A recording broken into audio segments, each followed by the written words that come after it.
Hi பசங்களா, நம்ம எல்லாருக்குமே ரீநீட் எக்ஸாம் முடிஞ்சிருச்சு. நிறையா ஸ்டூடெண்ட்ஸ் பார்த்தீங்க அப்படின்னா கொஷினோட டிஃபிகல்ட்டி லெவல்னால இன்னும் அந்த ஒரு ஷாக்லேருந்து வெளியே வரல. சார் பயங்கர கஷ்டமாக இருக்குது சார், ரீநீட் எக்ஸாமுக்கு முன்னாடி ஒரு பேப்பர் வைக்கிறாங்க, நாங்கள் 2025 மாதிரியே கஷ்டமாக இருக்கும்னு நினச்சிட்டு நீட் எக்ஸாமுக்கெல்லாம் நல்லா கஷ்டமாக படித்தோம் சார். ஆனால் கொஷின் பேப்பர் ஈஸியாக இருந்துச்சு. ரீநீட் அதே ஸ்டாண்டர்டில் இருக்கும்னு பார்த்தா சம்மந்தமே இல்லாத ஸ்டாண்டர்டில் இருந்ததுனால அப்படியே ஷாக் ஆகி நின்றுட்டு நாங்கள் என்ன சார் பண்ணுறது? சரி நல்லா பாரு, இதுக்கு மேலே நம்ம ஒன்றும் பண்ண முடியாது. மார்க் எவ்வளோ வருது சார்? 400 எங்களுக்கு மார்க் வருது. சரிங்களா?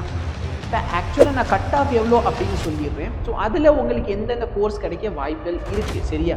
MBBS, BDS, AYUSH, BPT. Okay, நல்லா பாருங்க. ஸோ இதுதான் என்னோட expected cut off mark. Cut off வந்து கொஸ்டின் பேப்பர் லாஸ்ட் இயரோட கஷ்டம் அப்படின்னு நிறைய பேர் ஃபீல் பண்ணாலும் இந்த வருஷம் பர்ஃபார்மன்ஸ் ஆஃப் த ஸ்டூடெண்ட்ஸ் பெட்டராக இருக்கு. ஓகேவா? அப்போ கண்டிப்பாக கட் ஆஃப் மார்க் பார்த்தீங்க அப்படின்னா லாஸ்ட் டைமை விட அதிகமாக போக வாய்ப்புகள் நிறைய இருக்கு. ஹோப்ஸை லூஸ் பண்ண வேணாம். ஒரு சில இன்ஸ்டியூட்ல இருந்து என்ன சொல்லியிருக்காங்கன்னா கம்மியாக போகும் அப்படின்னு சொல்லியிருக்காங்க. பட் அது எந்த அளவுக்கு உண்மைங்கிறது யாருக்கும் தெரியல. ஓகே, நம்மளுக்கு all over India rank list வந்ததுன்னா பெட்டர் பிக்சர் கிடைக்கும், எந்த மார்க்ல என்ன ரேங்க் இருக்கு அப்படின்ட்டு. Based on that we can come to a conclusion. இப்போதைக்கு இந்த மார்க் தான் நம்மளுக்கு மோஸ்ட் எக்ஸ்பெக்டட் கட் ஆஃப் வந்து என் சைட்ல இருந்து. ஓகேவா? என் கம்பெனி சொன்னதுல இருந்து. சரிங்களா? சென்ட்ரல் டீம்ல இருந்து ஒரு இன்வெஸ்டிகேஷன்லாம் பண்ணி நிறைய பேர் உட்காந்து இந்த இதெல்லாம் ஃபேக்டர் வச்சுட்டு ஒரு கட் ஆஃப் மார்க் சொன்னாங்க. ஓகே, அவங்க வந்து 535 வரைக்குமே கிடைக்கலாம் ஆல் இண்டியா கோட்டா அப்படின்னு சொல்லியிருக்காங்க. பட் நான் வந்து அந்த அளவுக்கு கீழே போக வாய்ப்பு இல்லை அப்படிங்கிறது எனக்கு தோணுது. ஸோ நான் வந்து ப்ரெடிக்ட் பண்ண இந்த மார்க்ல உங்களுக்கு ஜிஎம்சி கிடைக்கும். இந்த மார்க்ல இருக்கீங்கன்னா பிரைவேட் காலேஜஸ் கிடைக்கும். அடுத்து 7.5 ரிசர்வேஷன் கேட்டேன் உங்களுக்காக. சரிங்களா? பிடிஎஸ், சரியா? பிடிஎஸ் வேணும்னா இந்த பர்டிகுலர் மார்க். பிடிஎஸ்ல பிரைவேட் காலேஜஸ் இருக்கும், பிரைவேட் காலேஜஸ்க்கு இந்த மார்க்ல கிடைக்கும். ஓகேவா? ஸோ 7.5 வந்து மோஸ்டா பிடிஎஸ்லாம் ப்ரிஃபர் பண்ண மாட்டாங்க. பண்ணுவாங்க ஆப்வியஸ்லி, கண்டிப்பாக போய் தான் ஆகணும் கடைசியில் வழி இல்லைன்னா. பட் மெயினாக 7.5 வந்து என்ன பண்ணுவாங்கன்னா ஜிஎம்சி முடிஞ்சா ஜிஎம்சிக்கு அப்புறமேல வந்து இதுக்கு போயிடுவாங்க, பிரைவேட் மெடிக்கல் காலேஜ். ஏன்னா எல்லாமே கவர்மெண்ட் பே பண்ணுவாங்க. ஓகே, 7.5 ரிசர்வேஷன் இருக்கு அப்படின்னா கவர்மெண்ட் உங்களுக்கு எல்லாமே பே பண்ணும். உனக்கு எந்த இன்ஸ்டியூட்னாலும் போய் ஜாயின் பண்ணிக்கலாம். ஓகே, கவர்மெண்ட் ஃபுல் ஃபீஸ் பார்த்துக்கும். மேனேஜ்மெண்ட் கோட்டானாலும் சரி, இல்லை கவர்மெண்ட் கோட்டானாலும் சரி, எல்லா ஃபீஸ் கவர்மெண்ட் தான் உங்களுக்கு பே பண்ண போகுது. ஓகே, அதே மாதிரி ஒரு சில ஸ்டூடெண்ட்ஸ் வந்து எஸ்சி, எஸ்டி, எஸ்சிஏ கேட்டகிரியில் இருக்கீங்க, உங்கள்கிட்ட ஆனுவல் இன்கம் வந்து 3 lakhs விட கம்மியாக இருக்கிற மாதிரி சர்டிஃபிகேட் இருக்கு அப்படின்னா கவர்மெண்ட் உங்களோட ஃபீஸை வந்து பே பண்ணும். ஸோ இதெல்லாம் அட்வான்டேஜ். ஸோ இதை ப்ராப்பராக யூட்டிலைஸ் பண்ணிக்கோங்க. ஓகேவா? இப்போ 400 to 500 மார்க் இருக்கு அப்படின்னா நீங்க எந்த கேட்டகிரியில இருக்குங்கன்னு பார்த்துக்கோங்க. சரியா? ஓசி, பிசி, பிசிஎம், எம்பிசி கேட்டகிரியில இருக்கீங்க அப்படின்னா ஜிஎம்சி கிடைக்கிறதுக்கான வாய்ப்புகள் மிகவும் குறைவு.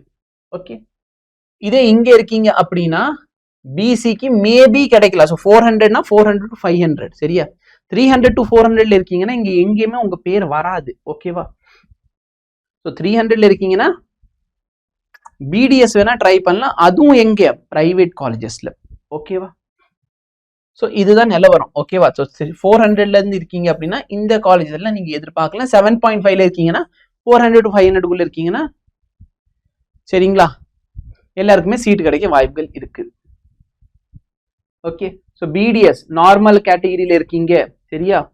பிடிஎஸ், ஸோ இது வந்து ஜிஎம்சிக்கு, இது பிடிஎஸ்க்கு. ஸோ பிடிஎஸ் பார்த்தீங்கன்னா இந்த காலேஜஸ்க்கு மட்டும்தான் உங்களுக்கு கிடைக்கும். So SC, ST, SC 400 to 500ல இருக்கீங்கன்னா கிடைக்கும். ஓகே, மிச்சம் கிடைக்கிறதுக்கான வாய்ப்புகள் கம்மி.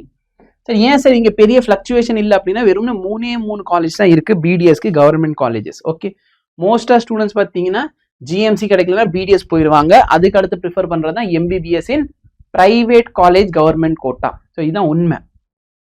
ஆப்வியஸ்லி ஒரு சில ஸ்டூடெண்ட்ஸ் இருப்பாங்க, எனக்கு 20,000 ரூபா வந்து ஃபீஸ் எல்லாம் வேணாம், நான் 10 லட்ச ரூபா கட்டி படிப்பேன் அப்படின்னு ஸ்டூடெண்ட்ஸ் இருக்காங்க. ஓகேவா? என்ன அப்படின்னா பிடிஎஸ் வேணும்னு சொல்லிட்டு எம்பிபிஎஸ் போய் படிப்பாங்க செல்ஃப் ஃபினான்ஸ்ல.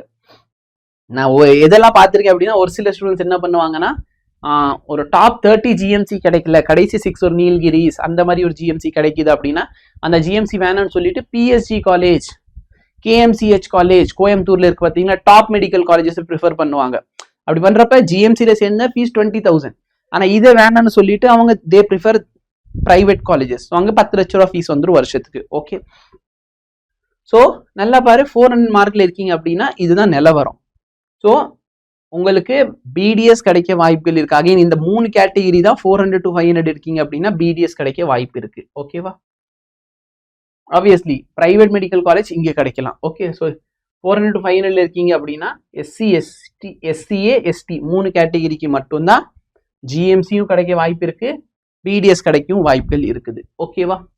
ஸோ ஆக்சுவலி இது ரேங்க் கிடையாது, இது வந்து ரேஞ்ச் ஆஃப் மார்க் தான். ஓகேவா? இது ரேங்க் இல்லை, இது ரேஞ்ச் ஆஃப் மார்க். இந்த மார்க்ல இந்த மார்க்குள்ள இருக்கீங்கன்னா உங்களுக்கு சீட் கிடைக்க வாய்ப்புகள் இருக்கு. ஓகே, இதுக்கு மேல இருக்கீங்கன்னா ஷுவர் ஷார்ட்டா கிடைச்சிரும். No worries in that.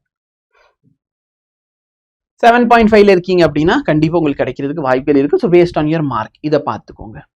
சரியா சார்? மேனேஜ்மெண்ட் கோட்டாவோட சீட் வந்து இன்னும் கம்மியாகும். சரி, ஸோ மேனேஜ்மெண்ட் கோட்டாவோட மார்க் இதை விட கம்மியாக தான் வரும். ஸோ உங்களுக்கு வாய்ப்புகள் கண்டிப்பா இருக்கும். பட் மேனேஜ்மெண்ட் கோட்டா ஃபீஸ் அதிகமாக இருக்கும். ஸோ மேனேஜ்மெண்ட் கோட்டா சேரணுமா வேணாமாங்கிறதுக்கு நான் ஒரு வீடியோ போடுறேன், அதை திங்க் பண்ணி ஜாயின் பண்ணிக்கோங்க. சரியா? நீங்க டாக்டர் ஆகுறேன்னு சொல்லிட்டு கடன் காலியாகி உட்காந்துடக்கூடாது. ஓகே, ஸோ தயவு செய்து பார்த்துக்கோ. பேரண்ட்ஸ்க்கு வந்து பாரம் இல்லாமல் இருக்கிறத பெட்டர். அதை பற்றி நான் ஒரு வீடியோ தனியாக பேசிடுறேன். ஸோ இது பாசிபிள் இல்லை அப்படின்னா நீங்கள் ஆயுஷ் கோர்ஸ் ட்ரை பண்ணலாம். உங்களுக்கு ஆயுஷ் கோர்ஸ் ரிலேட்டடாக கட் ஆஃப் வேணும் அப்படின்னா கமெண்ட் பண்ணுங்க. அதே மாதிரி உங்கள் மார்க் எவ்வளோ வருது, அதுக்கு என்ன காலேஜ் கிடைக்குங்கிறத கீழே கமெண்ட் பண்ணுங்க. ஒரு ரேங்க் ப்ரெடிக்டர் ஃபார்ம் ஒன்று கொடுத்துருப்பேன், சரியா? கட் ஆஃப் ப்ரெடிக்டர் ஃபார்ம், அதையும் ஃபில் பண்ணுங்க, எனக்கு பெட்டர் ஐடியா கிடைக்கும். அதே மாதிரி சப்போஸ் உங்களுக்கு தெரிஞ்சு சார் இந்த இன்ஸ்டியூட்ல இத்தனை பேர் 600+, இத்தனை பேர் 500+ மார்க் இருக்கு அப்படின்னா அதை கண்டிப்பாக கமெண்ட் செக்ஷன்ல சொல்லுங்க. அதை பேஸ் பண்ணி இந்த கட் ஆஃபை இன்னும் அக்யூரேட்டா சொல்ல முடியும். ஓகேவா? ஸோ எவ்வளோ ஸ்டூடெண்ட் நிறைய மார்க் கலக்குறாங்களோ கட் ஆஃப் மார்க் அதுக்கேற்ற மாதிரி அதிகமாக போகும். சப்போஸ் கம்மியாக இருக்கு அப்படின்னா கட் ஆஃப் மார்க் அதுக்கேற்ற மாதிரி இறங்கும். ஓகே, ஸோ இதை ஞாபகம் வச்சுக்கோங்க. ஆயுஷ் கோர்ஸ் வேணும்னா ஆயுஷ் கோர்ஸ் பற்றி சொல்லுங்க. ஓகே, மற்றபடி BPT, BOT, okay, allied health science, BSc, cardio அந்த மாதிரி கோர்சஸ் எல்லாத்துக்குமே நீங்க நார்மலாவே போகலாம். ஓகேவா? அதெல்லாம் நீங்க பிரைவேட்ல பண்றதை விட்டுட்டு கவர்மெண்ட்லேயே பண்ணுங்க. கவர்மெண்ட் காலேஜஸ்லேயே டாப் காலேஜ்ல உங்களுக்கு சீட் கிடைக்க வாய்ப்புகள் இருக்கு. அதை நம்ம எக்ஸ்ப்ளோர் பண்ணலாம். அது தனியா வரும். ஓகேவா? ஒன்னொன்னுக்கு கவுன்சிலிங் தனியா நடக்கும். எம்பிபிஎஸ் பிடிஎஸ்க்கு தனியா நடக்கும், ஆயுஷ்க்கு தனியா, இந்த அலைட் ஹெல்த்துக்கு தனியா நடக்கும். ஓகேங்களா? ஸோ கவுன்சிலிங் வந்து நான் ஃபுல்லா டீட்டெயிலாக எக்ஸ்பிளைன் பண்ணிடுவேன். நீங்க எதை பத்தி வெரி பண்ண வேண்டாம். எங்கேயோ போய் காசு கொடுத்துட்டு கவுன்சிலிங் ஹெல்ப் தேவையில்லை. நான் எல்லாத்தையும் டீட்டெயிலாக எக்ஸ்பிளைன் பண்ணி உங்க எல்லார்ட்டையும் நம்பர் இருக்கும். எந்த டிஃபிகல்ட்டி டவுட் இருந்தாலும் நீங்க அதிலேயே கேளுங்க, நான் உங்களுக்கு சால்வ் பண்ணி தரேன். தேங்க்யூ.